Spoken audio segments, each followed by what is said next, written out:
Hey guys, I am back with a UU battle against Curse of Pokemon I found on the Smogon Wi-Fi Battle Finder. Link is in the description, check him out. And this is a new UU team that I made. I was experimenting with Hail, but it didn't work out, so I made this. So it's especially defensive Hitmon top with Intimidate. I have huge power Choice Banded Azumarill, Dragon Dancing Kingdra with the Lumberry, Gravity Registeel, Subseeding Shaman Life Orb, and then lead defensive Sandslash. So let's get into the match.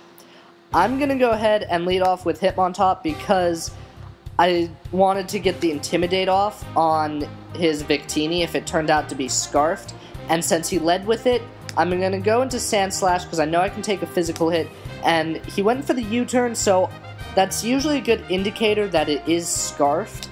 And he's going to switch into his Porygon 2. And I know the Sandslash is coming, but I'm just going to get my rocks up because I really don't need my Sandslasheroo.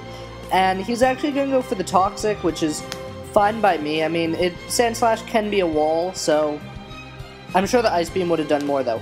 But I'm going to switch into my Dreidel and scare the Duck out with my Intimidate. Take an Ice Beam, specially defensive, that had nothing on me.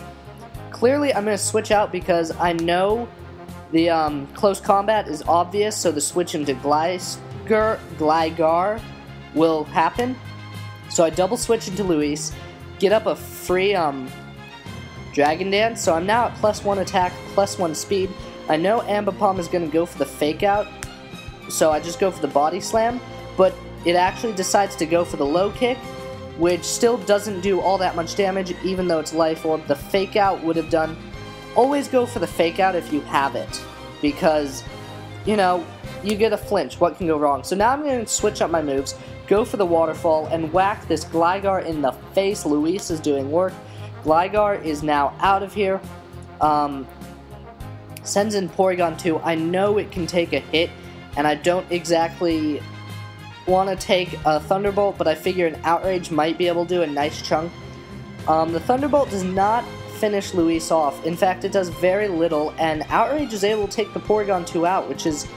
Porygon 2 is very defensive, so the Lumberry is going to snap it out of Confusions, the Hand Jobs is going to come in, and I'm all like, yo, bro, if you had the Fake Out, why didn't you go for it? I'd be dead right now. You saw how much damage that did?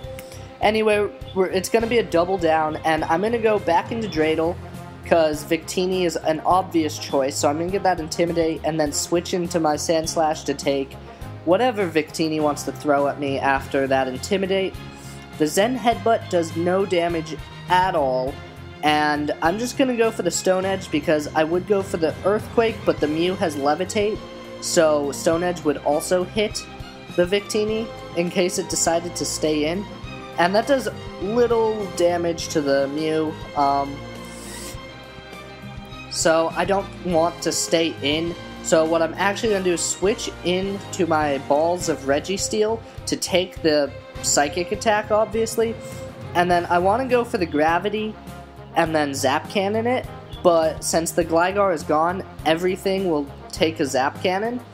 And he reveals that he carries the Fire Blast, but it doesn't do all that much damage to me, so I know I can take another hit, paralyze it, and then maybe switch out if necessary into Azumarill.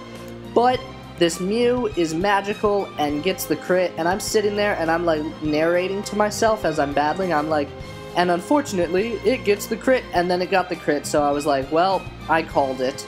So I'm gonna go into Gold Roger now and go for the Waterfall. Gonna go for the Aura Sphere and get another crit. This Mew is a goddamn wizard or something. So huge power Choice Banded Waterfall is going to take the Mew down a nice chunk. And I'm like, alright, I'll stay in, go for it again. And he goes for the Psyshock and I live. Just barely. So Gold Roger, you can't take down the King of the Pirates. So now this Umbreon is going to come in. And I kind of want to save Azumarill just...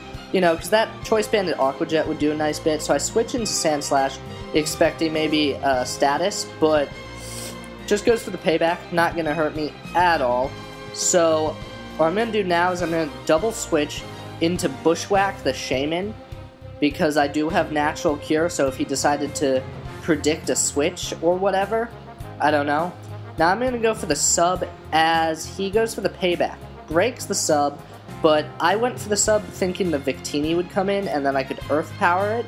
So I really didn't care. I'm going to go for the Leech Seed now as he goes for the Wish again. Victini without the Wish is no threat, so I don't have to worry about that. So obvious switch is obvious. I'm going to go for the sub again, and Bushwhack is about to Bushwhack this Victini. Victini's at full health, goes for the V-Create.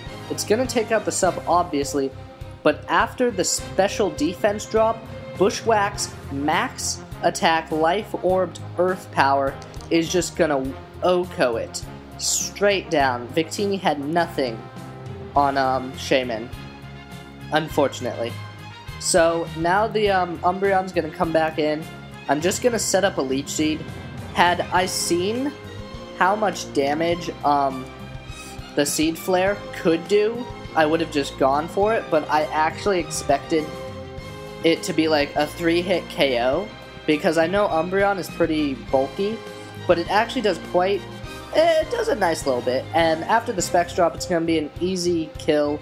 Bushwhack is going to finish off the game, so it was a good game. Check out the opponent's channel, rate, comment, subscribe, like, and I will see you guys later. I hope you enjoyed the video. I'll be bringing more in the future.